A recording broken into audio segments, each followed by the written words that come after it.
Well, good morning, everyone, and happy Saturday. I am sports mental health empowerment coach and couple marriage and family therapist, Dr. Lauren Pitts. That is my amazing co-host, Ronnie Ransome.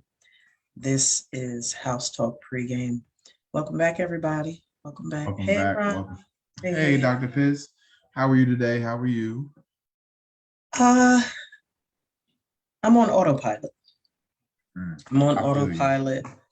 Um, Total transparency. I'm numb.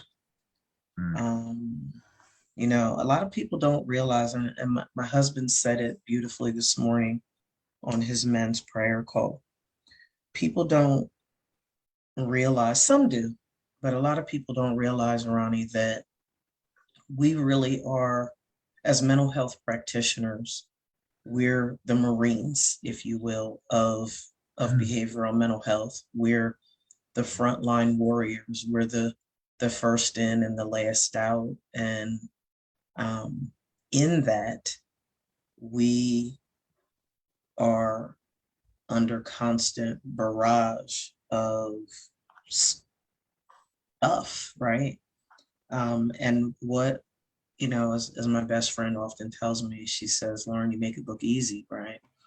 So people think that because the Ronnies of the world, the Dr. Pittses of the world, and the whomevers of the world, which regardless of which discipline we're in or what our credentialing is in behavioral mental health, that we um, we don't feel it. Well, I feel it. I feel it every day, but some days I feel it more intensely than other days. And um, then when you factor in, which I think that people forget again because we make it look easy, that we have lives too. yeah. We're outside of, you know, licensed professional counselor, outside of couple marriage and family therapist and sports mental health empowerment coach. Um, I'm a daughter, a sister, a wife, a mother, a cousin, a BFF. I'm an entrepreneur. I'm a whole bunch of other hats, right? But our pain is real to us. People would probably be surprised, Ronnie, at how many times you and I have talked outside of work and shed tears because we're human, and Mhm. because we're colleagues, but we're also friends, right? Um, and we feel the pain of this thing called life too. And I'm not even gonna lie to you, Dad. I said I'm not pulling no hair up today. I just don't feel like it. I don't feel like it. My crazy husband said, "You gonna let him see the natural Jerry curl?" I said, "Shut up! Don't nobody have no natural Jerry. Get out of here." But yeah, I didn't feel like tucking and pinning nothing and fluffing and look. You know what? This is what it is. This is the real doctor, because I started not to put no makeup on. Um, but I'm tired, Ronnie. I'm I feel tired. you. My heart is bleeding. Um, my heart is broken. And there's just so much pain in the air right now. I was talking to one of my clients about something you said, and I didn't ask you, but I'm gonna ask you now to explain it just a teeny bit. Because you said something, it was either last show or the show before, you said something about Mars being in retrograde. And I have one of my clients is like really, really, really big into astrology. And she was talking about positioning of signs and what it means in the whole 9 yards. And superficially, I find astrology interesting, but I've never like really taken a deep dive into it or anything like that. It's very interesting. Yeah. And so Just like reading some stuff, and I'm like, it's great. Like I mean, like everybody talks about, their sign and stuff like that. And, like for me, like I take it with a grain of salt, like, but mm-hmm, I will say though, like as a therapist, I have become more open-minded mm-hmm, about taking it into consideration because yeah, I do believe that, you know, on a spiritual and a subconscious level, that there are certain things that you just cannot explain that go on, you know, like, Yeah. we always talk about energy, and, you know, we're nothing but more, we're energy ourselves, and we transfer That's right. energy amongst each other. And I even Right. talk to people about, you know, even when it comes to things like sex, like just how powerful the energy exchange between sex is. Like, people don't Yeah. understand, like, when you exchange energies through intercourse, like, that's powerful. Like, even Yeah. from a woman's perspective, like, you know, you're allowing somebody into you, like, you know, that's a very, like, deep thing to think about. Like, you're allowing somebody to enter you as a being, like, Yeah. so even when it comes to like astrology and stuff like that, like, you know, like Mercury being in retrograde, like, the first time I ever heard it was like at the end of 2019, because Mercury goes into retrograde, I think on average, like 2 to 3 times a year. Like, it's normally like in the winter time, the spring equinox, and I think either the fall equinox or whatever. And the first time I ever really paid attention to it was like 2019, because at the end of 2019, like, there was a lot of things going on Right. that kind of, like, now that I think about it, was a lot of foreshadowing and a lot of precursors for what we're seeing, you know, now that, you know, the decade is turning everything. Yeah. But when you just think of like the just the things that go on in the world and stuff like that, like we were talking about before the show, like, people don't understand, like, how connected we really are as people. Like, and even more so now, like, me and Dr. Pitts were having a conversation about history, you know, before we got on air. And, you know, one of the things I say is, you know, like, 50, 100 years ago, like, you know, the spread of information, the distribution of information was held by the powers that be, the elite and stuff like that. Yeah. Nowadays, you know, we have information is flooded everywhere. Like, you can find out about something anywhere in the world at any time you want to.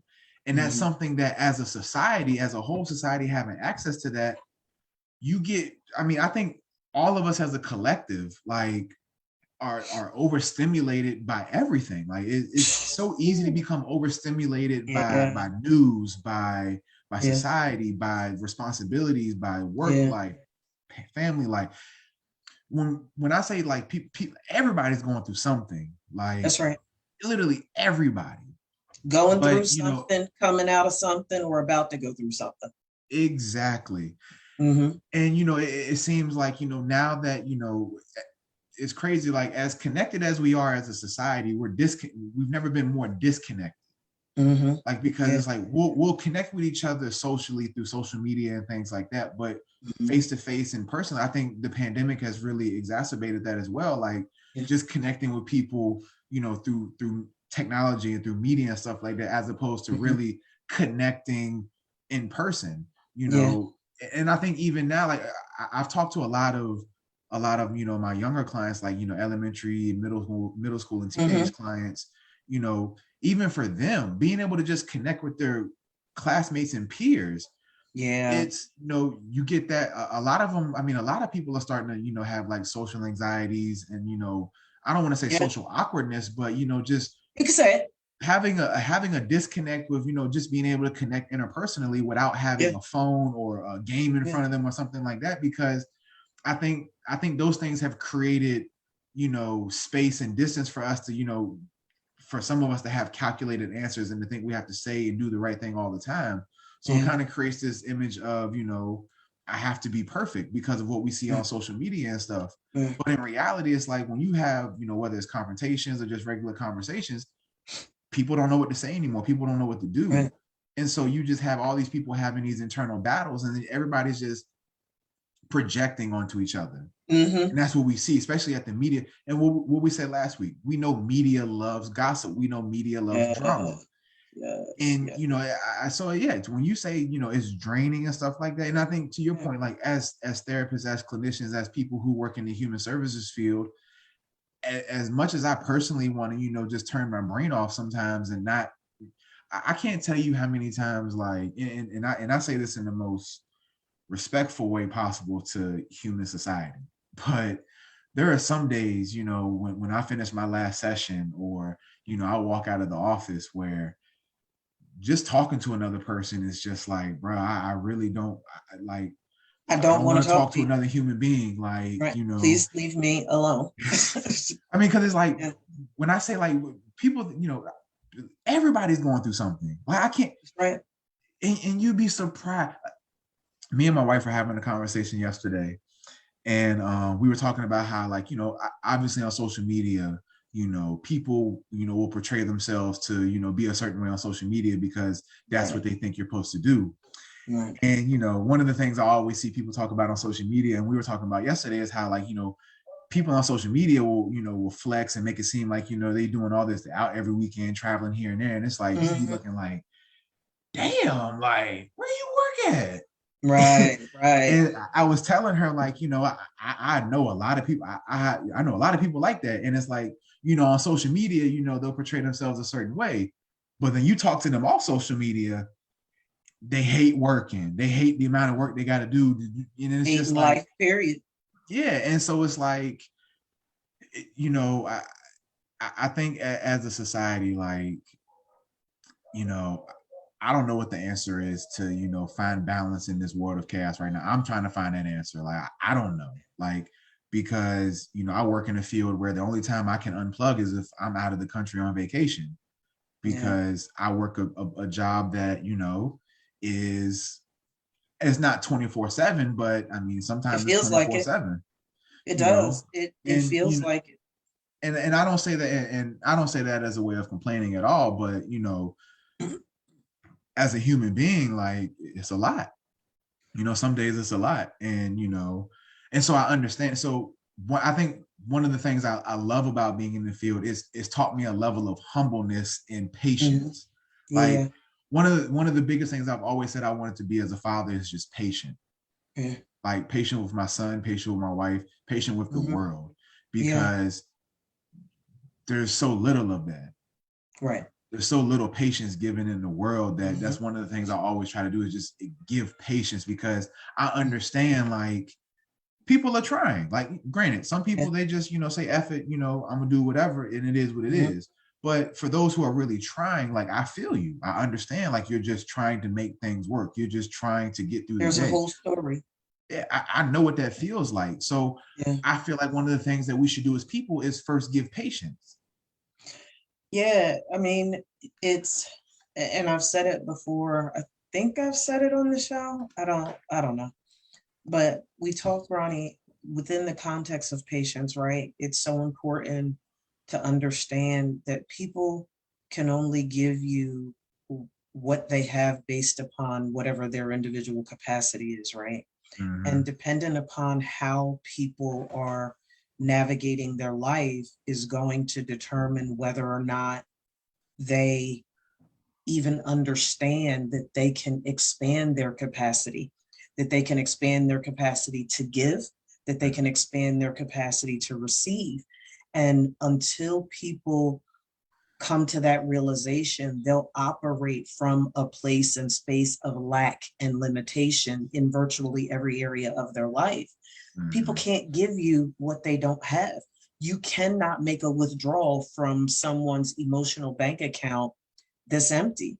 And when you look at that on a much deeper level within the context of the fact that everybody is either going through something, just coming out of something, or about to go through something, because that's just life. I found myself, I kid you not, yesterday, I had 12 or 13 sessions yesterday. And I said to folks, in different degrees of communication during sessions, it's not about you all the time. It's not about you all the time. And that's not to be dismissive of one's own pain, but recognizing that there's somebody on the other end of the conversation. And if we could just learn, and I say it every single solitary show, if we could just learn to meet everybody in a place of common humanity with an open mind and an open heart, and recognize that your pain is real to you. My pain is real to me. So if we can go into our exchange, which you and I do all the time, right? If we can go into our exchange with this level of empathy, with this level of compassion, understanding that everybody's pain is real to them, perhaps we could actually get along in a much more harmonious fashion, right? but but Absolutely. but you know, people don't want to do that. And I'm actually going to this initial discussion we've had these first few minutes, I'm actually going to tie it in to our show topic today, because I believe that it's very relevant to what we're going to be covering today. Go ahead and tell them, Ronnie, what we're going. So yeah, we got a great topic lined up for you, and it kind of, like she said, Dr. Pitt said, it kind of ties into our our topic today. And our topic today is the athlete statements, of value, purpose, and mission. Mm-hmm. So when you develop and write your personal statements, you examine and evaluate the things you want, the person you are, the things you want to do, and eventually the person you want to become. Yeah. You compare that against the thing. Oh, I'm sorry. Yeah, you compare that against the things you've done and the things you value most, and come up with a clear idea of who you want to be going forward in and Mm-hmm. beyond your athletic career. Yeah. So, kind of what we've been talking about as understanding who you are as a person and how you fit in society, and how you view yourself and everything like that. Having values, purpose, and a mission. In other words, what's your why? Yeah. Everybody has a why, and there's a famous quote. It says the two most important dates in your life are the day you were born and the day you discover why. And so, we're going to definitely talk about that, what that why looks like, and, how you can help discover what your why is, or, Mm-hmm. how you can, create this space and place for yourself to, find your why. Because sometimes, like you were saying, like, when we as people need to, be open-minded and express patience first before we express answers, that's understanding that, yes, like whoever I'm looking at across from me, I can't maybe expect them to be a healthy, rational thinking person, because Yeah. Yeah. if I'm going through something, then that means possibly somebody else could be going through something. So if Right. I know I'm trying to work on myself, and I know I might not always say they'll do the best thing, I also have to recognize that somebody else may not also know how to say or do the right thing, and also are Right. trying. Right. We Right. also we all sometimes don't do that. So we're going to talk about also creating that space as well. So yeah, we have a lot of great things to talk about today with that. We also have a mental health tip of the week to share. Mm-hmm. And also we have some HBCU news to share as well. So Dr. Pitts, if you want to go ahead and start with our mental health tip of the week, you got the Sure. floor. Sure. I had said to Ronnie, and interestingly enough, this I believe we'll be able to connect the dots and connect it to our topic today. But in light of all of the seemingly daily tragedy that we're experiencing as a nation, and all of the individual families and communities that are being impacted by this senseless gun violence all over the country, I thought it imperative to focus our mental health tips today on understanding grief and loss, and knowing that even amidst all of the tragedy that we are experiencing as a nation and as a global society, it is a natural part of life. Um, we're going to lose. We're going to lose our loved ones. We're going to lose jobs. We may lose homes and cars and relationships. And loss is a natural part of life. But what does that mean, Ronnie? What does that mean? Well, that's what grief is. Grief is that deep emotional experience that one has when you lose something or somebody. And when these types of experiences happen, you can experience shock, you can experience disbelief, you can experience emotional pain, you can experience intense sadness, longing, anger, resentment, regret, guilt, abandonment, anxiety, worry, rage, confusion. The list goes on and on and on. And what a lot of people don't realize, Ronnie, is that we know as clinicians that there is a direct link between our thought life and our feelings and our physical well-being. So going through complicated grief, dealing with the horrific pain of the magnitude of loss that people experience on any given day, and of course here in just in the first 6 months and 11 days of this year in particular, you're feeling those changes, not just emotionally, but physically. Headaches. That's how I kid you not. I have had a headache every single solitary day since the Uvalde shooting.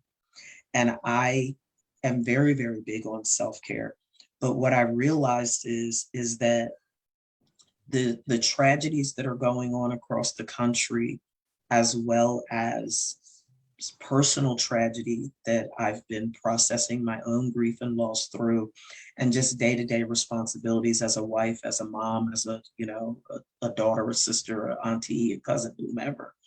Um, it's impacting my blood pressure. So much so that every day now I'm checking my blood pressure during the day and at night before I go to bed, because I'm realizing that I've been, total transparency, clinicians are human, right? Ronnie, I've been having difficulty regulating my blood pressure because we internalize as clinicians, right? We're taking on everybody's stuff all day, and we're carrying our own stuff too. So recognizing that requires me to take my self-care to a whole nother level. You may experience body aches and pains. I don't know how many people go through this, but when my stress level was through the roof, Ronnie, I itch. I itch like I itch, and I'm not trying to be gross, but I itch like fleas for something, or like it is like a burning itch that I just get all over, and it's almost a itch that just cannot be soothed. I itch so bad when my stress is elevated. Changes in your sleep pattern, changes in your eating routines. I'm a lose my appetite person. I don't binge eat when I'm dealing with grief and loss. um, Grief and loss, particularly where death is concerned, is the only thing that impacts my sleep. It's like I can sleep through anything, but I lose somebody that I love and care about, it jacks my sleep up. You can be more susceptible to catching colds and tiredness. Why am I bringing that up? Because it's so important to know how the grief and loss is impacting you, um, it, as you continue to navigate life. It can influence the things that you do. And how long does it last?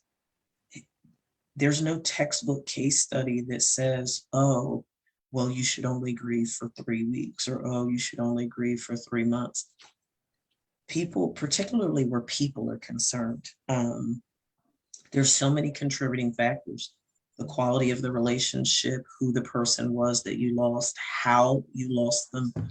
Those sorts of things impact the length of the grieving process. I will tell you, I have people my grandfather passed away in 1993.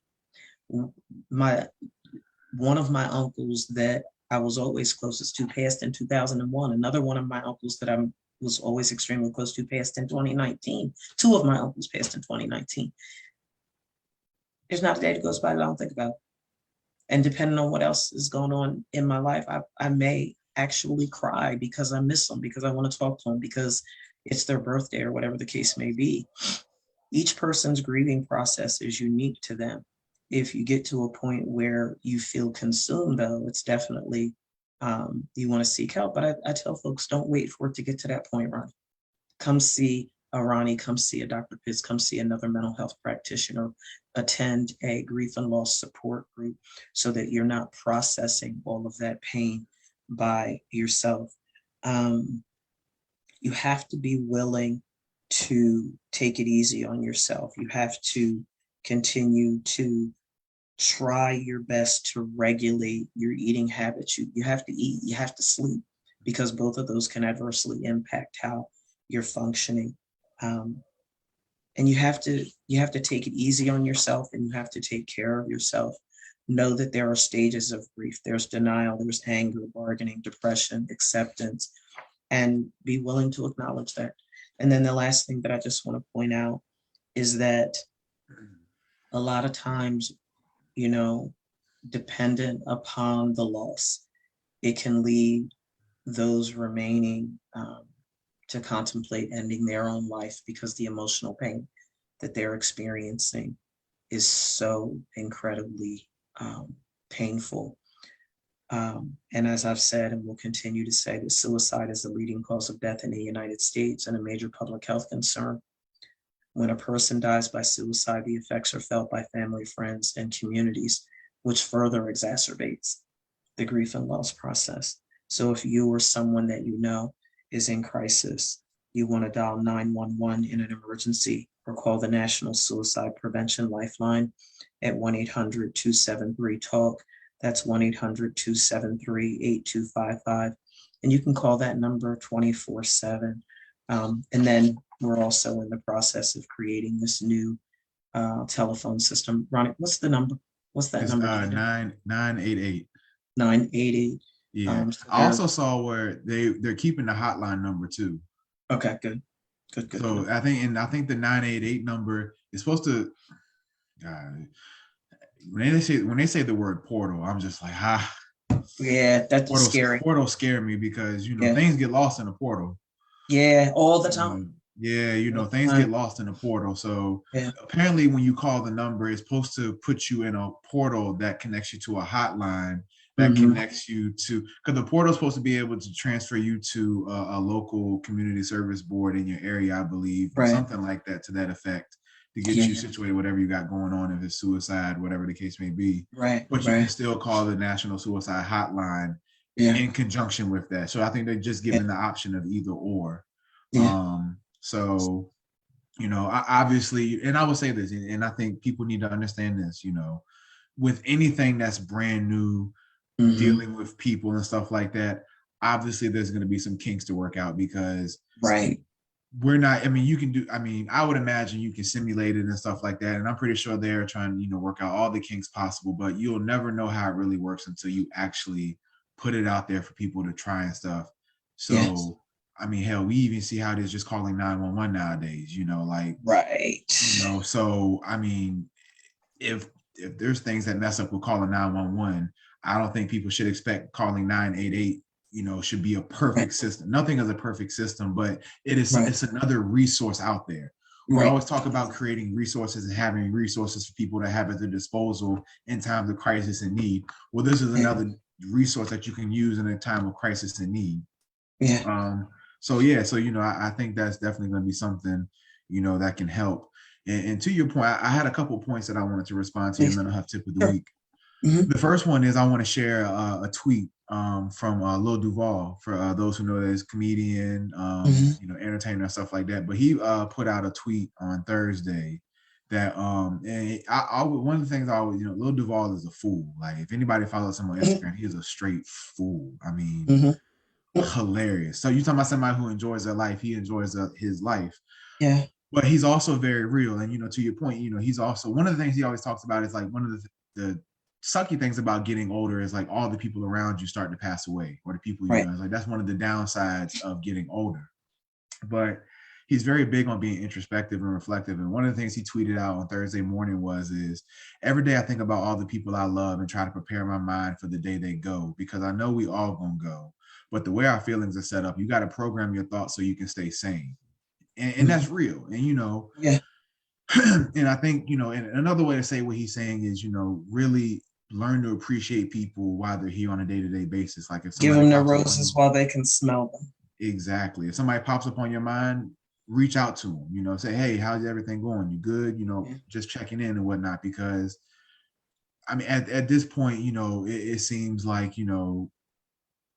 day by day, people are, whether it's illness, whether it's, community violence, wrong place, wrong time, unforeseen accidents, whatever the case may be, you just never know. Even for ourselves, the one thing I always tell my clients, one thing I tell every last one of my clients, is you cannot go back to the past and fix it, and you cannot control the future, but you have today. I can't promise you tomorrow, next week. I can't promise you none of that.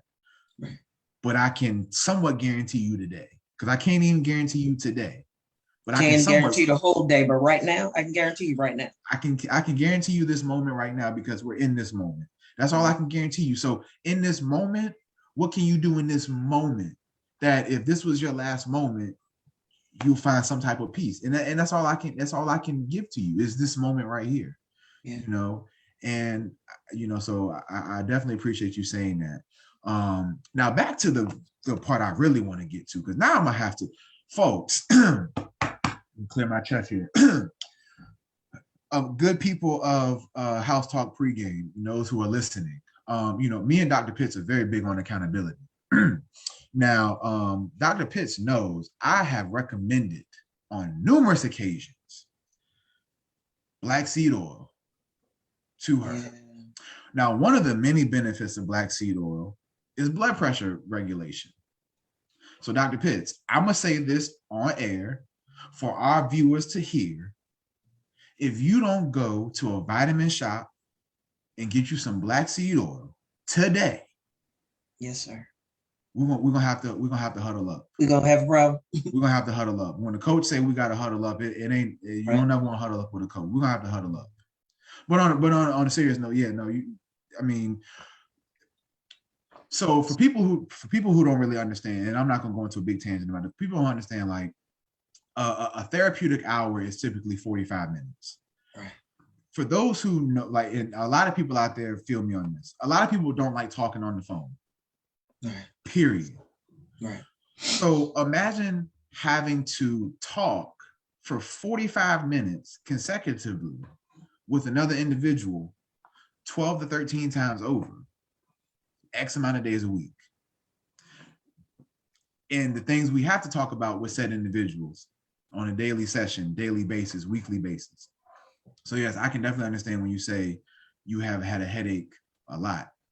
So on top of that, a juice cure that I found for headaches, while you were talking, because when it comes to headaches and stuff like that, especially people of color, I don't play with that.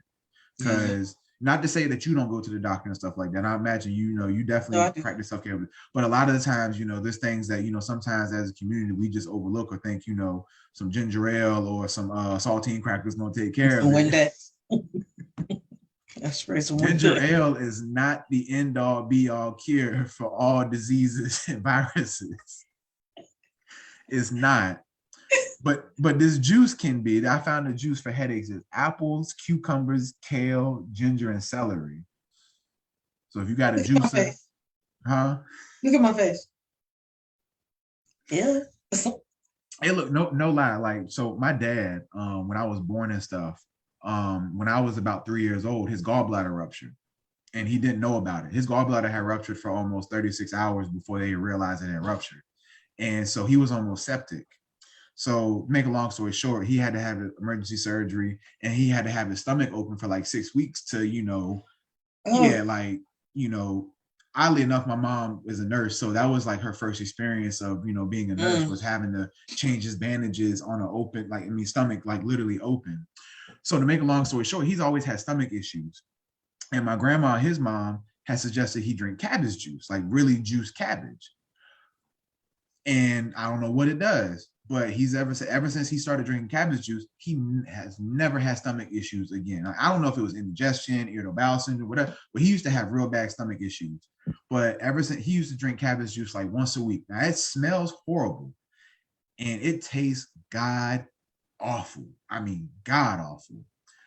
But he swears by it. So for anybody out there who got stomach problems, these juices really do help. Like, for people who, talk about being holistic and stuff, like there are things out there that you can help other than going to get a prescription and medicine and stuff like that. There are natural remedies out there that can help, but you also have to be, conscious of what you put in your body too, because if you go take something that's supposed to help you and then you go get some fast food or, throw down some beef and whatnot in your stomach, just, I ain't mean to go into that tangent, but viewers out there listening, make sure y'all blow up her DMs and her emails talking about, did you get that black seed oil? So I just had to put that out there because you can't be having headaches and stuff like that. Right. Especially blood pressure, right. Don't do the blood pressure because once it get up there, it's hard to get it back down. Right.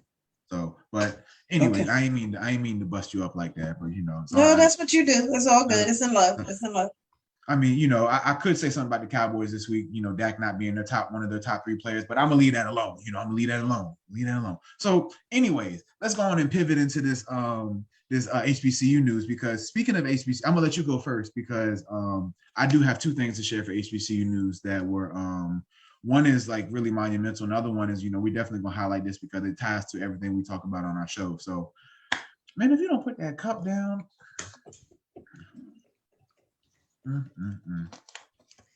So real quick, bang this HBCU's news out in 3 minutes. I just wanted to highlight that Mississippi Valley State becomes the first HBCU in state to offer prison college program. Mississippi Valley State University is leading a prison reform initiative with a new education pipeline for incarcerated people. It says incarcerated people at 2 prisons in the Delta will be able to start earning 4-year degrees from MVS this fall for the first time in more than 2 decades. Their Prison Educational Partnership Program, PEPP, is part of a growing number of colleges providing classes in prison with Second Chance Pell, a federal program that is restoring access to income-based financial aid for incarcerated people. 7 colleges and nonprofits currently offer for credit college classes and vocational courses in prisons in Mississippi, but PEP will be the first program run by an HBCU in the state. The incarcerated students will have access to the university's counseling and financial aid offices, and they're also working to partner with reentry programs to assist students when they are released. Interestingly enough, and I didn't know this, but you and I have had this conversation off the record, so I'm just going to put it out there for the listeners because I think it's important. So, Ronnie, college prison programs like PEP, supported by federal financial aid that incarcerated people need to afford classes, were the norm for decades. I didn't know that. Do know now, but guess what, Ronnie? What? It changed when President Bill Clinton revoked access to Pell Grants in the 1994 crime bill as a way to look tough on crime. Hundreds of college prison programs shut down, cut off from the public funding that made them viable. And over the last 15 years, as incarceration has become more expensive due to the growing population, lawmakers had started revisiting prison education programs, which studies repeatedly have shown reduce recidivism. The Second Chance Pell, the program Valley State is participating in, was started in 2015 as an experiment by President Barack Obama's administration to give incarcerated people access to Pell Grants. And then in 2020, under that guy, that other guy, Congress passed a law restoring full access regardless of a person's sentence to Pell Grants. So some good information that has definitely gone through some peaks and valleys and ebbs and flows over several administrations, both Democrat and Republican. That bottom line is we're glad that it's back, and we're glad that it's a step that's being taken. And one of the things that the president of Mississippi Valley said is that it's not just about the degree, it's for the greater good of the community, right? Because we know that particularly for us as a people, our men and women coming out of prison, it's hard. It's hard to find jobs. It's hard to find a place to live and to do all the things that they need to do to stay productive members of society because the deck is stacked against them. So celebrating Mississippi Valley State for the decision to be a part of the solution and not a part of the problem. Yeah, shout out to them for that. And, even I was just thinking when you were talking about just the criminal justice system and some of the things like that. I don't know how true this is because I've never done jury duty before, never been interviewed for jury duty, but I've always heard that they always kind of stay away from having people in the human services field on the jury duty, like people like teachers, therapists, counselors, and stuff like that, because they say sometimes our judgment can be skewed, which I find that very comical. I don't know how true. I've heard that before. I don't know how true it is. I heard that from a teacher. A teacher told me that they ask you what your profession or occupation is, and depending on what you say, sometimes they'll let you finish the interview process, and then you don't get called back because thank you, but no thank you. Yeah, which I think there's a lot of contradictions when it comes to the criminal justice system, as far as like, being a rehabilitation and things like that, and really trying to set people up. We know that a lot of these prisons are privatized, and they Oh, have please, billion-dollar industry. they have ulterior motives. It's free. You can basically call it free slave labor in a sense. Because I learned, like, maybe within the last 5 or 6 years that like I think it's the state prisons, either the state ones or the private ones. You have to basically pay to be an inmate. I think it's state prisons. Like, it's like $1 a day or $2 depending on where you're at. And I'm just like, so shout out to the Valley for doing that. Because I think to your point, like, I think the stigmas on, being incarcerated and stuff like that. I think a lot of the times, what we put people in jail for, especially, in our communities, whether it's, behind drugs or things like that. Like, if you're a drug addict, or if, you're distributing drugs, you don't have a criminal issue. You have a people issue. Like, that's a people problem. Like, and that's due to the environment that you're, in and what you see on a daily basis. So, but I think sometimes, being involved in the criminal justice system, the stigma that comes along with it, and then the perception that people have of people who are, once again, like, hey, I always tell people, like, hey, Malcolm X was a pimp. Like, a true pimp back in, like, the day, like, so, hey, judge a book by cover if you want to, but it's a lot of fellas out here who have transformed society for the good. So judge your mama is what I got to say about that. So go to time though. So my HBCU news of the week. So the first one is, so shout out once again. You know what? I think I got a semester eligibility left. I got to find out, because if I can find my way to Jackson, Mississippi, I'm gonna have to make it do it. They're doing the darn thing again. Shout out to Coach Prime for, I don't know how long it's been or if there's ever been, but I want to say they might be the first HBCU to don the cover of Sports Illustrated magazine. He was on there with him, his son, and also the #1 recruit in the nation last year, Justin Hunter. So shout out to him and the things he's doing at Jackson State. He's killing it. Just killing it. Yeah. The other HBCU news I have to share is, and this is something that, the true foundation of our show, what it's about, is sports and mental health. And so I want to shout out this young gentleman right here for putting his mental health first over something that he describes in his Instagram post as, his dream since 4 years old. So former, University of Miami quarterback and Alabama A&M commit Jaron Williams is stepping away from football. So in his post, and I'm gonna read his post real quick because it was very powerful, and it was really good. So he says, walking away from the game was probably one of the hardest decisions I've ever made. I've made some great memories, experiences, and bonds that will last a lifetime. I used to feel trapped in this game because I couldn't imagine a life without football. I felt like if I didn't go to the NFL, I failed at life. I've been playing this game since I was 4 years old. I had to choose my mental health and happiness, which meant stepping away from the game. After my last concussion, I slipped into another depression and couldn't shake how I was feeling inside. I started boxing myself in away from friends, family, and teammates, unable to connect with anyone, and being a leader of a team. I knew I couldn't be this way. I felt like I was losing myself, and through adversity, a lot of people that were close to me that I looked up to turned their back on me because of what they read, heard, or they just didn't believe I could still make it. And this hurt because at times I felt like I really needed them and their support. But it's okay. Through this adversity, I learned so much about myself as a person and built a lot of character through these times. It only made me stronger and wiser. This game is a business. You have to understand that first. And I'm so grateful to have played for so long. My pops put me in football at the age of 4, and not talking to him for a long time gave me time to think about what I really wanted and loved. And this meant taking another route.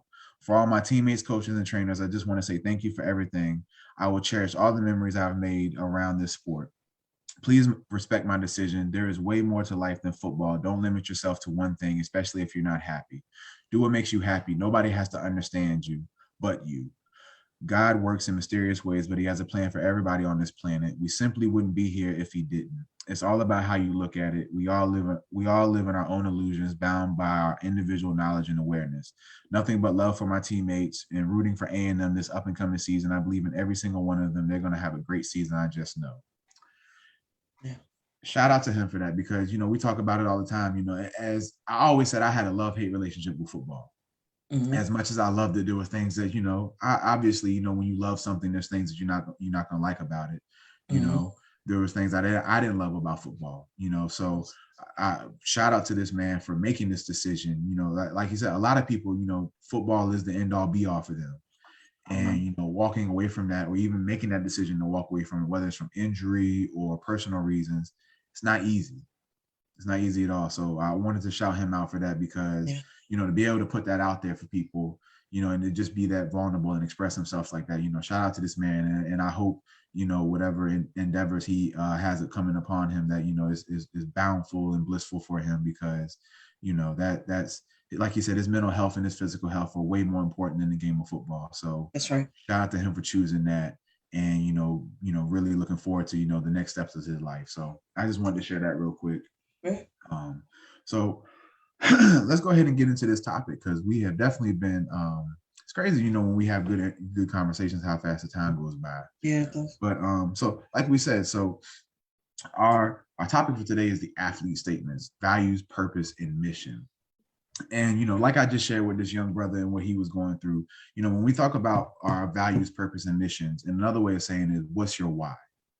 Right. What is your why? Why do you do what you do? Why do you believe what you believe? Why are you standing on what you're standing on? And as athletes, our why has to be our number one reason for why we do what we do in this sport. And like he shared, and like so many athletes share, as a football player, I would say 98% of football players' why is, I want to make it to the NFL, or I want to be the best player ever, but when we say our why and when we actually practice our why, having a why and then developing it is two different things. And I would even say, even for those out there who, say, well, I want to make it to the NFL or the NBA or the MLB or whatever, that's your why. As an adult, and, now that I'm not an athlete no more, and having the chance to be reflective and introspective and stuff like that, even when we talk about our emotions, like a why can be an emotionally driven thing. Your why can be rooted in emotion. And, when I think about what my why was, obviously my why was to make it to the NFL. But now that I've had a chance to reflect on my career, my why was so much more deeper than that. My why was because football gave me meaning. It gave me, game of life, not just the game of sport, but the game of life. And my why, it also helped me as just to be a better human being, to interact with people, to deal with conflict, to deal with, a multitude of different situations, so when I say, why I wanted to be a football player is because I wanted to be the best person I could be.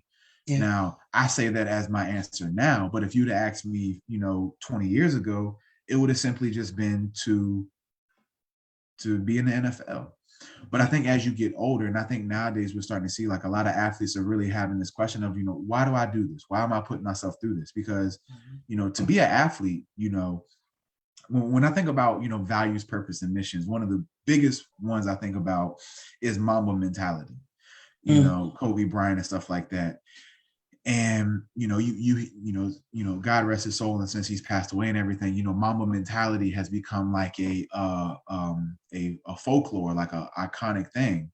But a lot of people don't, for those who really watched Kobe when he was playing and stuff, Mamba mentality was seen as, for some people, a negative thing. His why from the outside was viewed as a negative thing, because his why, his purpose, his mission was so large and so influential. Like the level of commitment and discipline that he had to display for his why. We always say this, when people are not comfortable within themselves and they have insecurities, seeing somebody who is happy, who has a why, who is purposeful, it can be intimidating. And when people are intimidated, they become defensive. And when they become defensive, they become irritated and angry and dismissive and things like that. So when we think about Mamba mentality when Kobe was playing, it intimidated a lot of people. Yeah. It intimidated a lot of his teammates. I was just watching a podcast interview with Gilbert Arenas a few weeks ago, a former NBA player for the Wizards. And, he talked about, when we think about Mamba mentality, Kobe didn't have a lot of friends in the NBA. Like people couldn't understand, because they couldn't understand his vision and his purpose, his values. They couldn't understand that because a lot of people could not match that. Couldn't match it and don't even try. And it's so, and he talks about it all the time. Like he's talking about, he would write a contract with himself before every season. And he said when he signed that dotted line, he knew, like, I cannot break this contract. That was my promise to myself, my commitment to myself. And when we think about, an athlete's statement, their values, their purpose, and their mission, this is values for yourself. This is your purpose and your mission, and I think a lot of times, and even within team sports, having values, purpose, and missions, it's kind of like, individual sports, it's easy to kind of have your own specific values, purpose, and missions. But when you think about it from a team perspective, your values, purpose, and missions also have to fit within the collective of everybody else's values, purpose, and missions. Because when you're in a team sport, what's the one thing they always harp on you? The number one goal, the number one priority should always be team and championship of a team. Yeah. And when you think about that, I always tell people, like, even in football, football is a game where you have 11 people on each side of the ball, and it's like synchronized swimming. You have to have 11 people moving in synchrony, because if one person is off, the whole play is off. Right.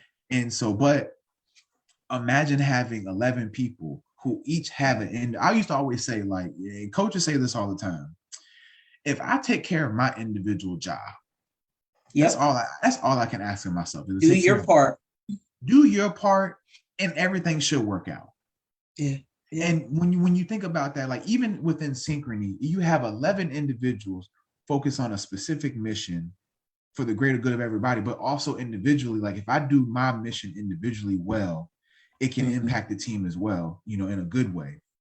And, sometimes that happens, and sometimes you have where teams where, you just have a really good player, and, it kind of, flows off of them. So even when they're doing good, everybody does good. When they're not doing so good, nobody looks good. And so I think that's very powerful. And I think that's something, I think as individual athletes and, as a collective, that's something to think about when you think about, your values, purpose, and missions. So I'm gonna stop rambling and let Dr. Pitts chime in real quick. That's darn crazy. You weren't rambling, Ronnie. Valid points. I think that, I tell people, don't think outside the box, throw the box away.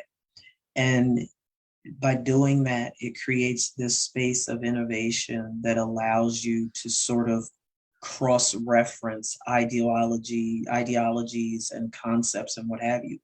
So part of what fueled my decision to have us focus on this topic for a show is because I believe that as individuals, particularly where sports are concerned, since players, the vast majority of players' goal is to make it to the league, regardless of what their sport is that if you think of yourself as a business, because technically you are, right? Yep. As a professional athlete, and truth be told, now with MIL, even as a collegiate athlete, one of your contexts within the realm of sports is you're a business. You are an enterprise. You are an entity. So businesses have their brand identity, and a big part of how they grow their brand is by having vision, mission, purpose statements. But here's what I want our listeners to really get and why this is so important. Being able as an athlete, regardless of what level of play you're at, regardless of where you are in your athletic career, you being able to clearly define your statements is going to anchor your choices. It anchors your choices in your personal life, but it's also going to anchor your choices in your athletic career. Yeah. Where do you go from here? What level of play do you want to get to? Some players get to a point where they may or may not go to the league, but they decide to coach, right? Some players go to the league, and then after their playing career is over, they go into coaching. So, I look at John Elway, and he didn't ever coach, did he? But he went to I don't think so, he no. went to the front office, right? Yep. So there's so many different ways that your statements, if you have them, can anchor your choices. And my encouragement is to see those statements as the GPS for your athletic trajectory. See those statements as the GPS for your personal life in correlation with your athletic career, right? It's giving you direction. It's giving you guidance. It's giving you clarity on, well, this is where I am, but where do I go from here? So those statements are an integral part to your ability to be authentically who you are, both within the realm of play and beyond the sport as well. So don't make light of them. Don't say, Dr. Fitz, Ronnie, they always talking to stand a third. No, there's tremendous benefit and value in each of you being able to clearly identify what those statements are, because those statements are going to be an integral part of your success, both on and off of the field, the court, the pool, or whatever sport it is that you're playing. So I definitely want to encourage it. But the other thing too, and I say this to folks all the time, we're constantly growing. And as we advance through the life cycle, your statements are going to evolve, because you're transitioning through different phases of the life cycle. And dependent upon where you are in the life cycle, there is going to be some part of that positioning that's going to influence your statements. So don't feel like it's like, oh, I'm writing this statement now at 22 and I'm never going to change it. No, as you grow and mature and evolve and become a stronger athlete or transition after sport, whatever the case may be, your statements are going to evolve as well. So you're going to want to reevaluate them regularly and give yourself permission. Give yourself permission to grow. Give yourself permission to not have tunnel vision. And as the gentleman said in the post that Ronnie read, there is life beyond the particular sport that you're playing, and be open to that. I want to talk more about, and I'll pass it back to you, but I want to talk about defining your dash within the context of those statements. So go ahead. Yeah. And, it's like, like the quote I mentioned earlier, I can't remember specifically who had the quote, but, it's like, the two most important dates in your life are, the day you were born and the day you find out why. And I even think for athletes, when we talk about, values, purpose, and missions, when you get, and I would imagine maybe high schools do this now. We didn't necessarily do it when I was in high school, but we definitely did it when I was in, college and whatnot. Is, before the season, they give you this piece of paper and they ask you, what are your individual goals? What are your team goals and stuff like that. And, I think, when we talk about our values, purpose, and missions, I think it's important for all student athletes, whether it's high school or collegiate or professional, is to have, have that written down, or that at least have an idea of, what that's going to look like, So, I remember, for me, like my individual goals were to, either be, all conference or all American and stuff like that. And my team goals was always, championship, conference championship, get a playoff berth, and, have a legit shot at the national championship. But once you list it, that's always when we always list goals and stuff like that. Obviously, sometimes our goals are always our big picture goals. But within that big picture, there has to be pixels or, miniature goals, the small goals that lead up, because the picture is nothing but a collective of individual pixels. So a goal is nothing but a collective of individual milestones to let you know, like, I've achieved my goal based off of these milestones that I've ticked off. So, for an athlete, obviously, whatever, if your individual accolades in a team sport is, get individual awards, whether it's all conference, all district, all state, all American, whatever the case may be, what do those smaller goals look like? whether that's, you know, having a specific workout plan, specific nutrition plan. As a student athlete, having your time specifically laid out to make sure that you're addressing your academics first, because without your academics in high school and college, your athletics mean nothing, Right. you know. And you know,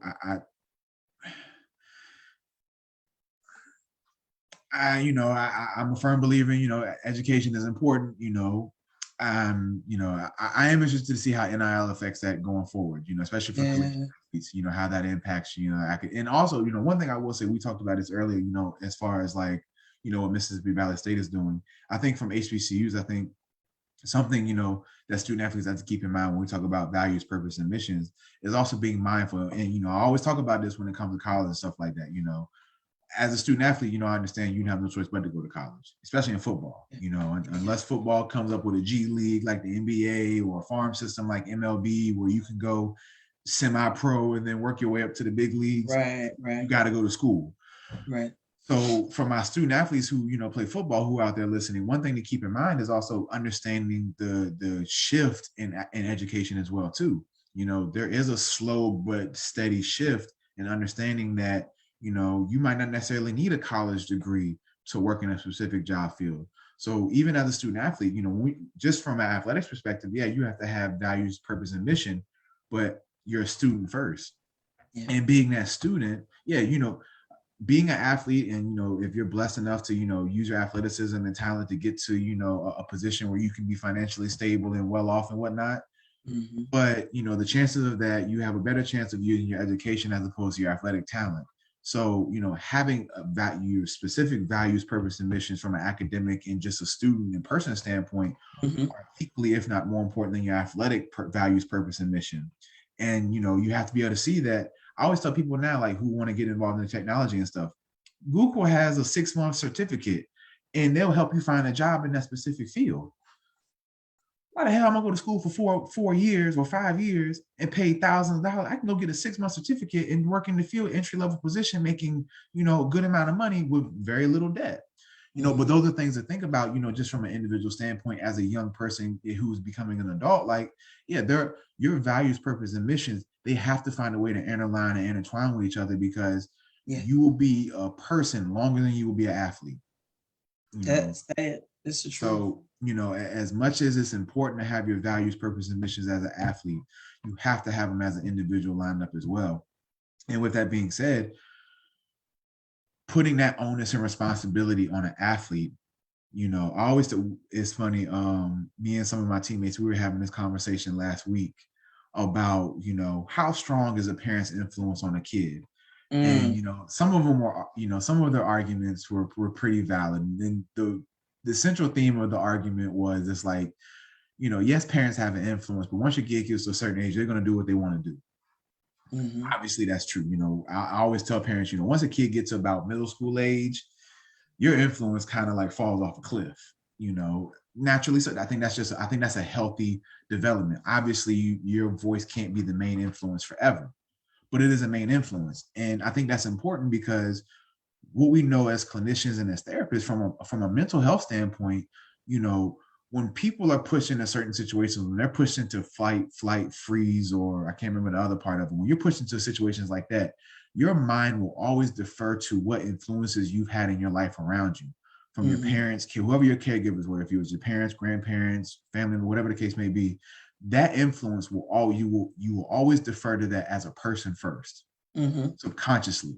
Like, and so when we think about, you know, getting teenagers, you know, teenage student athletes and young adult student athletes in college to understand this importance of having specific values and purpose and missions for their life, if you've never had an example like that growing up, it is really hard to get a kid to understand how important that is. Because what we know is, like, when a kid has always been told that your athletics is what's going to get you a ticket in life, it is hard to sometimes harp that point that, yes, it could, and not saying it won't, but you also have to keep in mind that you're one injury away, or you're, you know, just one bad season away from that not being your main source of, you know, having stability in life. So you have to have something else in mind. And so I always tell parents, like, and I'm learning this as a parent too. You know, I'm learning this every day. like your kids will be what they see starting off. So, and people don't understand those first 10, 11 years, like, yes, your influence, you might not think your influence is great, but when we think about kids going into the world and, in elementary school, like kids are nothing but a 5-year-old version of their parents. That's right. That's all And they you are. can say whatever you want, and what you say to your kids will go in one ear and out the other to a degree. Yep. But they will model, they will mimic, they will replicate what they see.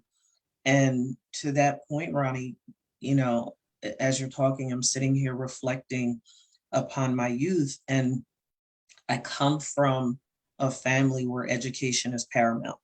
And I remember, and I believe previously I shared on the show that I was in 6th grade when I said to my grandfather that I wanted to go to college. And he said, and I'm quoting, "We ain't got no money."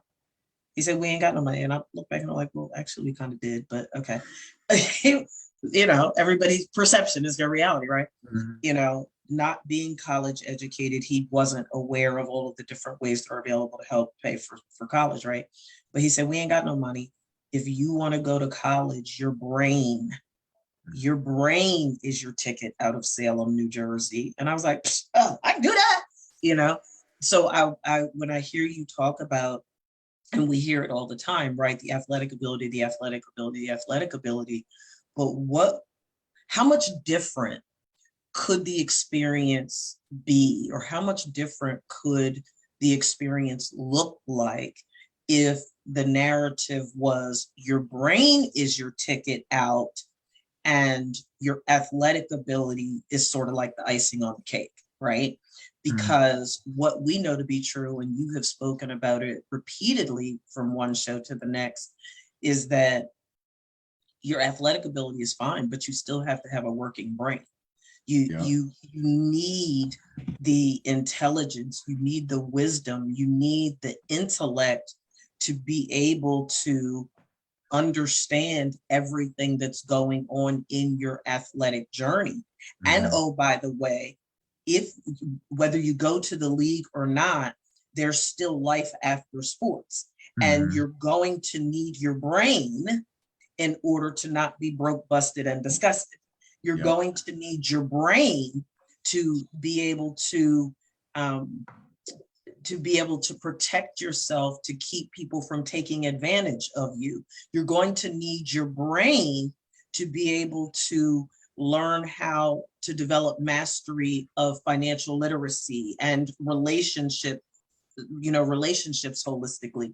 So how powerful would it be for us as a people to change that narrative and shift the narrative to a focus on brain first, athletic ability secondary, and teach how to marry those two? And it just seems to me that would make an athlete so much stronger and so much better in their athletic performance. And so to that point, I wanted to throw in one more point about, the values, purpose, and missions of, our caregivers and parents, and the one thing I love about kids, who the best accountability partners are sometimes? Your kids. Our kids. The one thing I love about working with children, even children who, I mean, experience and see, ungodly things on a daily basis. The one thing I love about kids is their perspective. Kids always give a fresh perspective on, some of the most chaotic things.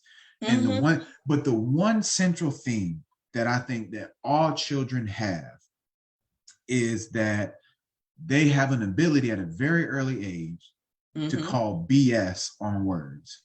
And with that, and so parents out there listening, one of the things you have, once again, and I'm saying this from experience because I'm learning this as I also am a parent, and also just as, through my healing journey myself. One of the things kids learn at a very early age, I can't say the specific age kids learn it, it just depends on when it clicks. But kids learn at a very early age that if your actions don't match the words you speak, it can really diminish and distort their values, purpose, and mission building process as well. Absolutely. Kids can see quickly and pick up quickly when your words don't match your actions. Mm-hmm. And I think what that does is it subconsciously creates self-doubt within that child. So when Mm-hmm. that child, as a teenager, as a teenage student athlete, or as a collegiate Mm-hmm. student athlete, now I always talk about it. I think parents sometimes, hey, parents do what they got to do, but I think sometimes parents don't prepare their children to be owners and have the onus and responsibility of their life. So when we talk about these values, purpose, and missions, what we're really saying is, as parents and caregivers, you have to teach your kids the process of establishing those values, purpose, and missions, because finding your why, Mm-hmm. even as adults, what do we always say? I'm 29 years old. I don't have the world figured out.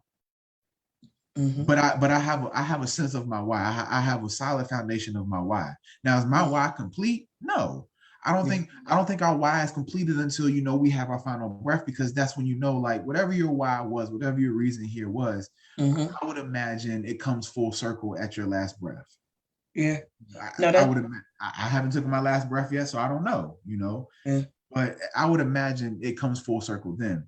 But as parents and caregivers, we have to understand, like, your influence on your kids is so great. And I think even parents who feel like they're not a great parent, even your influence, your actions, your demeanor, your body language, all those things are a major influence on your kid.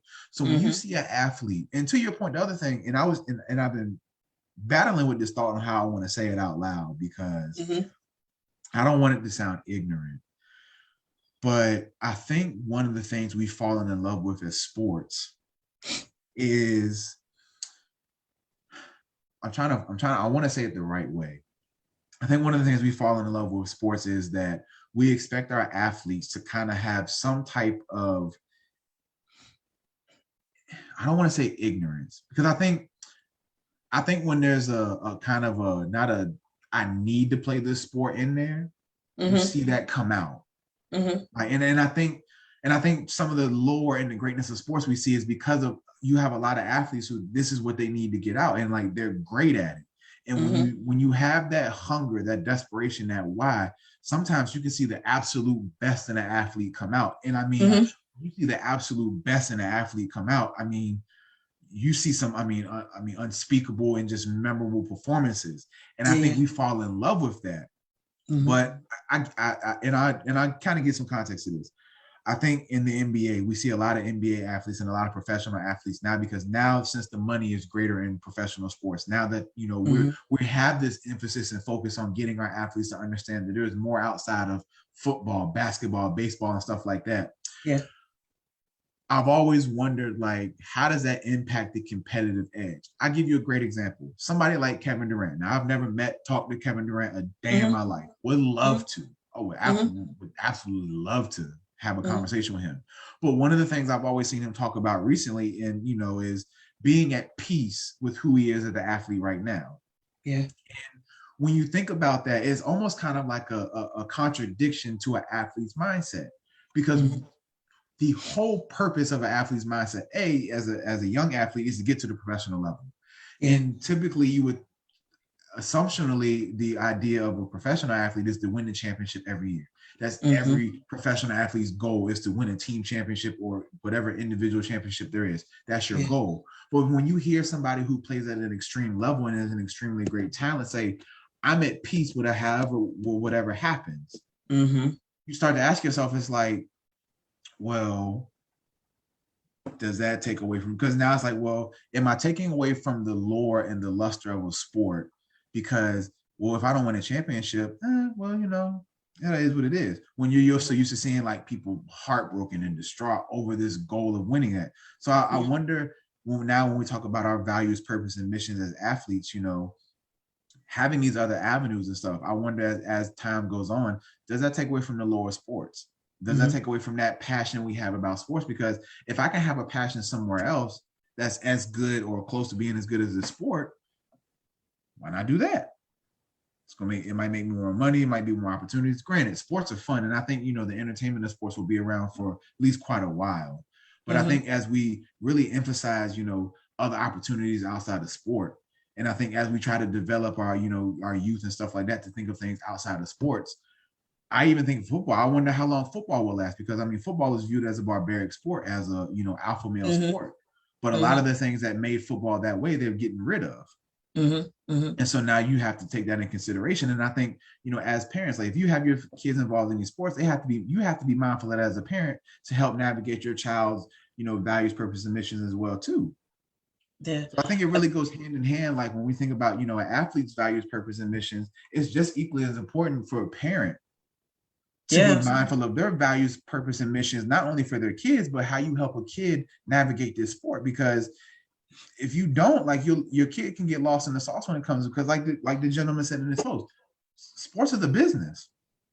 And you can't live and we've said it time and time and time and time again, that the statements from a parental perspective can't be grounded in the parent living vicariously through their children. Yeah. Like it has to be for the enhancement of the child, for the greater good of the child, independently of the parent's vision for sport, right? Kids know whether or not, you know, kids know, do they genuinely and sincerely want to play the sport, or are they playing the sport as a result of pressure from the parent? And you said a couple of things that I wanted to highlight as it relates to parenting, right? You know, I want to go back to what you said in the very beginning about kids being very intuitive and how they can identify BS when they hear it, or they can sort of break down and assess any number of things. I truly believe that kids they're like what do you call it? The seven wonders of the world. I believe that kids are like the eighth wonder of the world.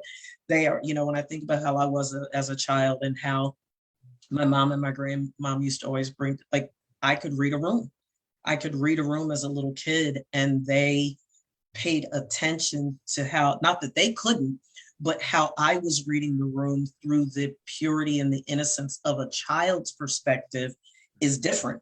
It is different than an adult's perspective, right? I believe that kids have the ability to sense things that, because adults become so numb, if you will, to what's going on, or they become so tainted by their own junk that they don't see things through a pure lens like kids do.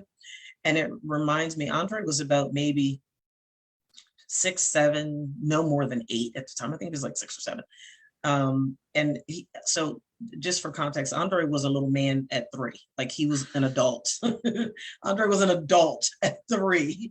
And this kid would have like the most adult conversations. People like, yo, where did you get this kid? You know? But he said to me, just a straight face one day, he was like, Mama, he need to talk to me. Like, okay, what we need to talk about? Just a straight face, Ronnie. He said, you know, Mom, when it's just me, 6, 7, Mom, when it's just me, you, and God against the world, we're good. But every time you start dealing with some guy, we lose everything. Kid, like 1st, 2nd grade, talking about a gut punch. But I heard his heart. I heard his heart, because you know a whole lot of people, some other parent, he'd have got slapped and you just they just stomped it went in him. You said what? But no, I respected that, and I heard his heart. And as a 34-year-old grown man, there's not a time when we're having a serious conversation that this young man is not kicking pure knowledge and wisdom. That's just who he is. And he keeps that real. But it goes to what you said about his father and I gave him that freedom. His grandparents, his aunts and his uncles, his older cousins, he has always been given the freedom to be authentically who he is, and to speak his piece respectfully without being silenced, without being judged or criticized, without being oppressed or suppressed, because what he was saying may have been a little hard to hear sometimes. So the understanding was always, as long as you say it respectfully, you can speak your piece. We don't have a problem with that. And he's always been given that space. In that, as it relates to his own mission, vision, and purpose, he was always given that liberty, right? The only thing that I said to him was, I do not want you to go into the military. I was very, very adamant with him being my only biological child. I just, had he decided to go into the military, that would have been his choice. I wouldn't have fought that. But I just didn't want that for him. I wanted more for him. And then I'm not saying anything negative about the military. I have plenty of family members and friends in the military, but I wanted more for him than that. As it relates to the statements, right? There were things as a parent that I would ask him, and I want parents to get in the habit of asking their scholar athletes and asking their professional athletes, like, what is your purpose? What your child's purpose is far greater than the sport. What is their dash? Ronnie, people need to understand the importance of defining their dash, and your purpose and your dash are synonymous. Dr. Pitts, what are you talking about when you say define my dash? If you've ever been to a funeral, 99.9% of the time, there's some sort of ceremonial program that has the person's picture on it, and it has the date that they were born, i.e. sunrise, and the date that they passed away, i.e. sunset. In between those two dates is a dash. Your dash defines what your footprint on the world was. What was your contribution to humanity? What are you going to be remembered for in addition to your athletic play? Why are you here? Why are you here?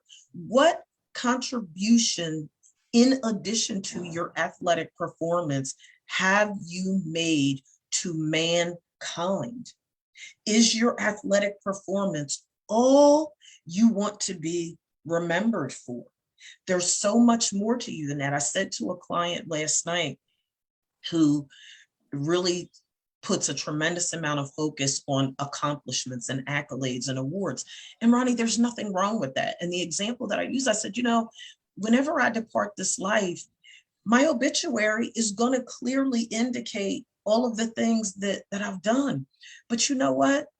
I don't believe that my children and my husband and my parents and my family, if I depart this life before any or all of them, that they're going to be tripping off the fact that, well, she did this, she did this, she did this. Their greatest memory is going to be on how I made them feel. How did I contribute to their life? Okay, let's equate it. I didn't play sports, but I have X, Y, and Z accomplishment. You have Tom Brady has seven rings, 8 rings. Yep, seven. Seven rings. Well, guess what? You know what? He is going to go down in history as of right now, is the greatest quarterback of all times. Okay, we're going to give him that. But for real, are his wife and kids going to be tripping off of that when it comes time to put him in the ground? No. You know why? Because his footprint is bigger than that. Yeah. His footprint is so much greater than that. And the same for any other great athlete at whatever level. You see what I'm saying? So you need to be able to define your dash. You need to be able to give some clarity to what problems are you seeking to solve? Where are you headed, Ronnie? When you can't snap another football, when you can't hit another home run, when you can't run another 400 meter, when you can't swim another lap, when you can't do another backflip off of a beam, when you can't score 45 points in the next NBA playoff, when you can't do any of that athletic stuff anymore, where are you headed? Where are you headed? What values are unique to you? Will people say the same thing about Ronnie? Will there be consistency between your former teammates, your coaches, your wife, your children, your children, your sister? You know, will there be some consistency in how people articulate how Ronnie impacted their life beyond football? How is your value system governing how you navigate this thing called life? And oh crap, oh my God, Ronnie, how are we conducting ourselves in the process? All of that's a part of your dash. Oh, yeah. All of that is a part of your dash. All of that is a part of your statements. All of that is a part of your ethnic, not ethnic, all of that is a part of your authentic, is what I was trying to say. Your authentic identity as a scholar athlete, as a professional athlete, as a coach, a trainer, a parent, or whomever. And I think that people need to understand the importance. And truth be told, whether you're an athlete or not, having those statements can benefit all of us. It's your GPS. It's your GPS for life. And oh, by the way, live up to it. And that's where the consistency comes in, right? Yeah, absolutely. And I think, everything you said so beautifully, I think it, boils down to, we used to say in football all the time, the eye in the sky don't lie. You can tell people how you played, but then we can see how you played. Yeah. Same thing with life. You can tell people who you are, but your actions will show who you are. What you did will show what you did and who you are as a person. So as much as we state what we want to do it. That's right. Let your actions and let your words and your actions be consistently in alignment, and doing so will state without stating what your statements are. Side note, would you ever write your own obituary? I have actually. Really? It's already written. Mm-hmm. Was that like as a therapy practice, or was that just like something that you decided to do? No, it's just Lauren being controlling. The only reason I said that is because well, obviously I have not passed away ever. Mm-hmm. At least I think I haven't. I don't think I have. So I always wonder, I always wonder, when you pass away, do you see on a spirit, spiritually, does your spirit see, your funeral? Are you allowed to, or however you pass away? About that too. Are you allowed to see what's going on after you're gone? Result afterward? And you've heard stories of people say, they've had a loved one pass away. They had visitations, whether it was unexpectedly or tragically and whatnot. And they're in the midst of grieving, they feel a touch, or they feel a energy that comes about them that gives them peace or acceptance and stuff like that. And so I always wonder, if that is the spirit of that individual who comes to you and says, "I'm good. I see how you feel about me. We good." I think that's where the whole idea of guardian angels comes from. I think that that's a part of it. Probably. That in the spirit, for those that believe in a spirit realm, that there's but you're not alone. And we were talking about that before the show. We were talking about that, where the movie ghost is concerned and all of that. And exactly. That was. I was thinking, maybe I should write my own obituary just to make, because like you said, we got a minute left. In an ideal world, so Kobe Bryant's last game. Like I said, when people talk about Kobe Bryant was who he was, and Kobe Bryant, in the most famous fashion, his very last game, scored 60 points, 60 shots. If I'm gonna go out with a bang. Yeah, baby.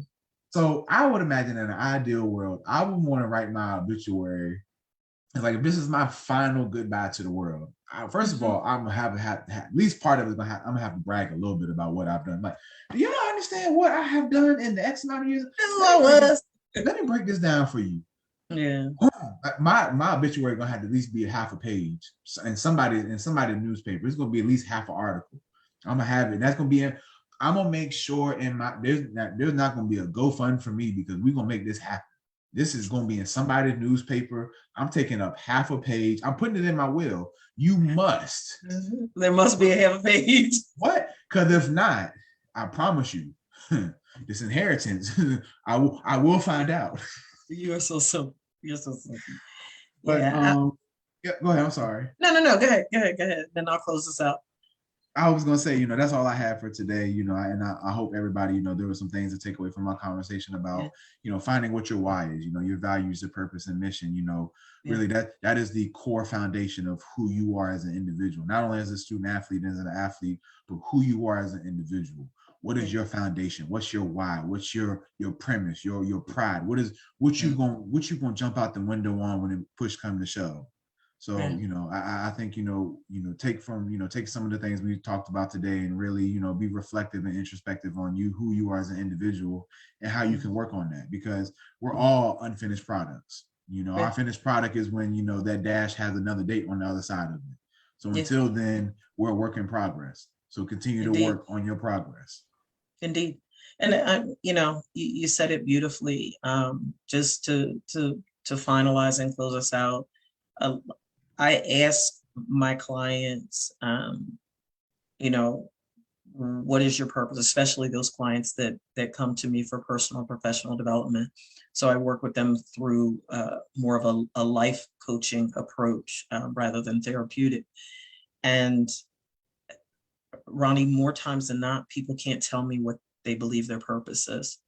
They can't. And I think that just creates space for folks to just sort of wander around life aimlessly, sort of like a ship at sea with no destination in mind.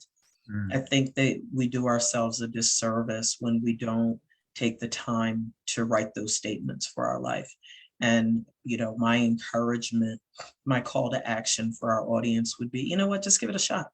Just give it a shot and write them. Give yourself permission to take a deep dive into self and do that soul searching exploration to really truly put your finger on the pulse of why are you here? What do you want your dash to be representative of, in addition to or inclusive of your athletic performance? That's all we have today, folks. Thank you so much for joining us. Have a wonderful weekend. It's hot. It's hot in Texas, baby. It's hot. We're triple digits every single solitary day. It is hot. But I'm okay because I love the heat. It works for me. So heat index, like tomorrow is supposed to be 101, like a heat index of like 108. And today it's like, but I'm okay with that. I'm told they were talking about the pavement being 160 degrees and the grass being 110 degrees. So don't walk your pets until after the sun goes down. So on that note, folks, we want you to have a wonderful, wonderful weekend. Please stay safe out there. It's crazy. Folk are crazy, just ill-behaved right now with so much gun violence going on. Please, please, please take care of yourselves. Give the people that you love and care about their roses while they can smell them. And we'll see you all right back here, same time next week. This is House Talk Pregame. I'm Dr. Lauren Pitts. Bye-bye, everybody.